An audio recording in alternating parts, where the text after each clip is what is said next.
हरि ओम. योगदास उवाच. योगदासांचे प्रवचन.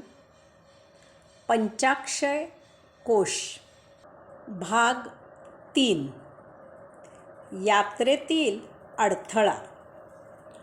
औषात्म्याच्या वैश्विक यात्रेत अडथळे येतात. यातील बहुतांशी जवळजवळ सर्वच अडथळे मानवनिर्मित आहेत. कारण मानवेतर प्राणी बहुतांशी आत्मेच्छेने जीवन जगतात. त्यामुळे ते सहजच एका योनीमधून उत्क्रांत होऊन पुढील योनीत जन्म घेतात. ते स्वमर्जीने आयुष्य जगत नसल्यामुळे त्यांना संचित उपभोग नसतात.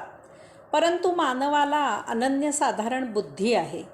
तो त्याची एक गरज भागविण्यासाठी अनेक पर्याय शोधून काढतो. यामुळे तो नेहमी द्विधा मनस्थितीत हे करू की ते करू, हा उपभोग घेऊ की तो घेऊ, अशा विचारात आयुष्य जगतो. त्याला सर्वच पर्याय उपभोगायला हवे असतात. त्यातील तो जे पर्याय निवडत नाही त्यांच्या उपभोगांची इच्छा त्याच्यात अतृप्त राहते आणि त्याचा संचित भोग निर्माण होतो. हे अशा प्रकारे निर्माण झालेले संचित अतृप्ता अवस्थेत देहपतनाचे वेळी अंशात्म्याला झाकोळते आणि ते त्यांच्या शमनासाठी अंशात्म्याला पुनर्जन्म घ्यायला, त्यासाठी योग्य असा देह धारण करायला आणि या उपभोगांसाठी आयुष्य जगायला भाग पाडते. त्यांचे शमन झाल्याशिवाय अंशात्मा परमधामी विलीन होण्यासाठी मुक्त होऊ शकत नाही. अशा प्रकारे संचित शमविण्यासाठी देह जगू लागल्यावर सृष्टीलीला अनुभविणे पूर्णपणे शक्य होत नाही. संचित संपविण्यासाठी जीवनाचा अमूल्य वेळ द्यावा लागतो. म्हणजे अंशात्मा ज्यासाठी या विश्वात प्रगट झाला त्या मूलभूत हेतूलाच तडा जातो. बहुतांशी संचित कधीही संपत नाही. त्यात प्रत्येक जन्मी भर मात्र होत राहते. मानव या संचितामुळे न संपणाऱ्या जन्ममरणाच्या दुष्टचक्रात अडकतो आणि मुक्तीला वंचित होतो. उपाय. यावरील उपायासाठी आत्मज्ञान असणे गरजेचे आहे. सर्वप्रथम आपण आत्मा आहोत, आपण देह नाही, हे सत्य उमजणे आवश्यक आहे. त्यासाठी आत्मभान यावे लागते. यासाठी अध्यात्म, सत्संग आणि त्या अनुषंगाने त्याविषयी वाचन, श्रवण, मनन याला पर्याय नाही. याची आवडी गोडी लावून घ्यावी. देहभाव क्षीण होण्यासाठी योगाचरण करावे. योगगुरूंच्या उपदेशाप्रमाणे योगासने, प्राणायाम, ओंकार, गायत्री मंत्र, महामंत्राचा जप इत्यादी करावे. ध्यान, समाधी लावावी. नित्यनियमित दररोज स्वतःजवळ बसायला शिकावे. या योगे देहभाव क्षीण करून आत्मभाव उदित करावा. नियतीने नैसर्गिकपणे दिलेले प्राप्त जीवन जगावे. त्यात जराही बदल करू नये. भूत आणि भविष्यात अडकू नये. वर्तमानाला महत्त्व द्यावे. या योगे आत्मसन्मुख होऊन आत्मसन्निध राहावे. अशा प्रकारे साधना उपासना करून जीवात्म्याचा अंशात्म्याशी योग जुळून येतो. संचित नष्ट होते आणि आपण आत्मा आहोत हे सत्य ज्ञान प्राप्त होते. आपण मुक्त होतो. जीवात्मा, ब्रह्म आणि मानवी देह. ब्रह्म मूलभूत आहे. ते कसे आहे त्याचे वर्णन शब्दात किंवा अन्य प्रकारे करणे अशक्य आहे. त्याची फक्त अनुभूतीच घ्यावी लागते. फुलाचा वास कसा आहे याचे वर्णन करणे अशक्य आहे. त्याचा वास फक्त अनुभविता येतो. तसेच ब्रह्माची अनुभूती येणे हीच त्याची एकमेव सत्य ओळख आहे. ही अनुभूती घेण्यासाठी आवश्यक असलेली आकलन शक्ती फक्त मानवी देहीच उत्क्रांत झालेली आहे. मानवी देहाची उत्क्रांती तेथे पूर्ण झाली. देहाच्या उत्क्रांतीचा हेतू पूर्ण झाला. मानवी देहाची उत्क्रांती आणखी पुढे न होण्याचे ते एक महत्त्वाचे कारण आहे. कारण वैश्विक यात्रेचा शेवट म्हणजे ज्या शून्यामधून ही यात्रा सुरू झाली होती तेथेच त्याच जागी त्याची पूर्णता होणे आवश्यक आहे. यासाठी शून्य आणि पूर्ण एकच आहेत हे ज्ञानयोगाने समजून घ्यावे लागते. यासाठी यात्रेची सुरुवात जेथे झाली ते ब्रह्म आकलन होणे महत्त्वाचे आहे. ही प्रगल्भता मानवी देही आहे. ब्रह्म जाणले की ही वैश्विक यात्रा सुफळ, संपूर्ण, संपन्न होते. ही आकलन शक्ती मानवी देही उत्क्रांत झाली आणि देहाच्या आणखी उत्क्रांतीची आवश्यकता राहिली नाही. ब्रह्म जाणण्यासाठी त्याची अनुभूतीच यावी लागते. एरवी अन्य प्रकारे ब्रह्म जाणणे शक्य नाही, कारण ब्रह्म या विश्वाच्या अतीत आहे. ब्रह्माची अनुभूती म्हणजे आपण ब्रह्मस्वरूप होणे हेच एकमेव आहे. याला अन्य पर्याय नाही.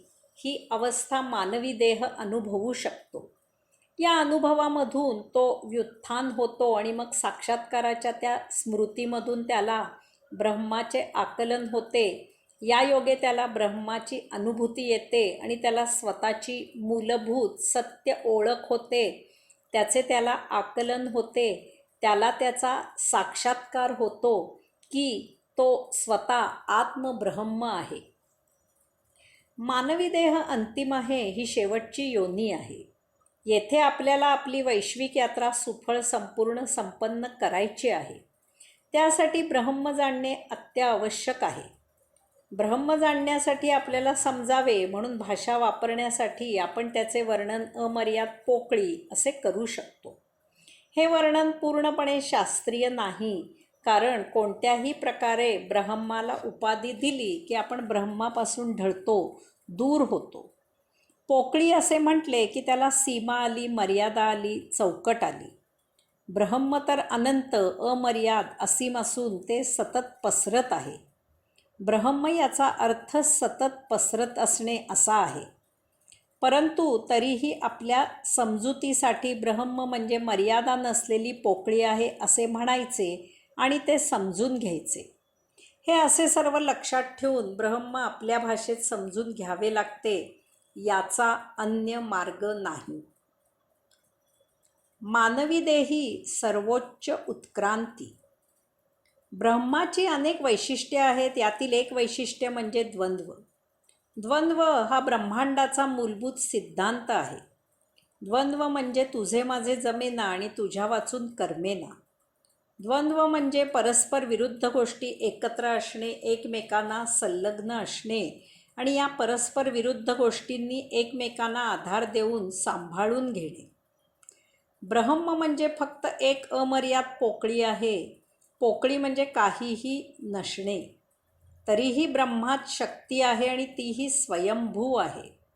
या शक्तीला पुरुषोत्तम असे म्हटले जाते. पोकळीत शक्ती असणे येथेच द्वंद्वाला सुरुवात होते, म्हणून आत्मब्रह्म असा जोड शब्द वापरला जातो. आत्मब्रह्म परम सूक्ष्माहून सूक्ष्म आहे. त्याहून आणखी काहीही सूक्ष्म नाही. यामुळे आत्मब्रह्म परम सूक्ष्म, अदृश्य, अरूप, निराकार आहे. या आत्मब्रह्मामध्ये तिच्या आत्मा या शक्तीमधून महापरमदिव्य ओम असा ध्वनी होऊन येथे त्यामधून अनेक विश्वे निर्माण झाली. ही ब्रह्माची माया आहे. माया हा ब्रह्मातील द्वंद्वाचा आविष्कार आहे. द्वंद्वाच्या वैश्विक नियमानुसार सूक्ष्मामधून निर्माण झालेली विश्वे मायावी अशी जड, दृश्य, रूप असलेली, विकार असलेली आहेत. पुरुषोत्तम योगेश्वर भगवंत श्रींचाच आविष्कार, अभिव्यक्ती म्हणजे परमात्मा, आत्मा आणि आत्मांश आहे. परमात्मा, आत्मा, अंशात्मा ही आपण आपल्या सोयीसाठी दिलेली नावे आहेत. परमात्मा, आत्मा, अंशात्मा विश्वातील सर्वात सूक्ष्म गोष्ट आहे. याहून आणखी काहीही सूक्ष्म नाही. त्याचा फक्त साक्षात्कार होऊ शकतो.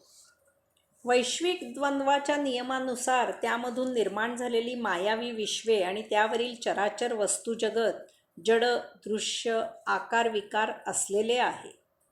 येथील चराचर हा परमात्मा, आत्मा, अंशात्मा यांचाच आविष्कार आहे. विश्वे निर्माण झाल्यावर त्याची व्यवस्था लावणे अपरिहार्य होते. यासाठी स्वतः पुरुषोत्तम हा परमात्मा म्हणून विश्वांच्या केंद्रस्थानी 2 ग्रहगोलांच्या मध्ये आत्मा म्हणून आणि ग्रहांवरील चराचरात अंशात्मा म्हणून विराजित झाला. अंशात्मा सूक्ष्म आहे आणि मायावी विश्व जड आहे. यामुळे स्वनिर्मित विश्वाची लीला अनुभविण्यासाठी अंशात्म्यामधून नरपुरुष आणि मायेमधून मादी स्त्री निर्माण झाली. जड आणि सूक्ष्म यामध्ये जोड म्हणून अंशात्माने मादीच्या उदरी प्रवेश करून म्हटले तर सूक्ष्म आहे आणि म्हटले तर जडही आहे असा जीव निर्माण केला. जीवाने सृष्टी अवलोकनासाठी स्वतः सभोवती जडदेह धारण केला आणि त्यावर इंद्रिये धारण केली. पुढे जसजशी भौतिक वस्तुजगतात उत्क्रांती होत गेली तसतशी जीवानेही अंशात्म्याच्या प्रेरणेने देहामध्ये उत्क्रांती केली. त्यानेही भिन्न भिन्न देह धारण केले आणि हे नित्य बदलते भौतिक वस्तुजगत ही सृष्टीलीला अनुभवायला सुरुवात केली. शेवटी मानवी देही ही उत्क्रांती संपन्न झाली. कारण मानवी देही बुद्धीची तीव्रता प्रगल्भता इतकी उत्क्रांत झाली की मानव या ब्रह्मांडाची अनुभूती घेण्यासाठी परिपक्व झाला. अशा प्रकारे अंशात्म्यासह जीवानेही भिन्न भिन्न देह धारण केले आणि तो अंशात्म्यासाठी सृष्टीलीला अनुभवू लागला. प्रत्येक वेळी मागील अनुभूती लक्षात घेऊन नवीन देह धारण करावा लागतो. सध्याच्या आधुनिक भाषेत जुने वर्जन लक्षात घेऊन नवीन वर्जन निर्माण करावे लागते. प्रत्येक नवीन देह धारण करताना जीवात्मा तोच एकमेव असल्यामुळे हे शक्य होत असते. एरवी हे शक्य नाही. यामुळे अंशात्मा जितका अक्षय आहे तितका जीवही अक्षय आहे. मुक्तीपर्यंत तोच तो एकमेव जीव असतो. यास्तव आपण जीव अधिक आत्मा जीवात्मा असा शब्द वापरतो. बोध यावरून बोध घ्यायचा आहे की आपल्या देहाचा विचार करता जीवात्मा हा सर्वोच्च आहे. जोपर्यंत जीवात्म्याला सद्य प्राप्त जीवन जगण्यात स्वारस्य आहे तोपर्यंत जीवात्मा मोठ्या आनंदात जीवन जगतो. यामुळे आपण आनंदात असतो, आनंदात राहतो. परंतु जर जीवात्मा निरुत्साही झाला तर त्याला जीवन निरस होईल. जीवन जगण्याचा त्याचा उन्मेष टिकणार नाही आणि मग आपल्यालाही जीवनात रस उरणार नाही. आपण जीवनाचा आनंद घेऊ शकणार नाही. अशा परिस्थितीत असे जीवन म्हणजे देह मरत नाही, देह जिवंत आहे म्हणून जगणे असा होतो. यास्तव आपण जीवात्म्याच्या मर्जीने त्याला जसे पाहिजे तसे जीवन जगायचे आहे. जीवात्म्याला जे योग्य वाटेल त्याप्रमाणे त्यात अडथळा न आणता, त्याला विरोध न करता, इतकेच नव्हे तर त्याला साथ देत जीवन जगायचे आहे.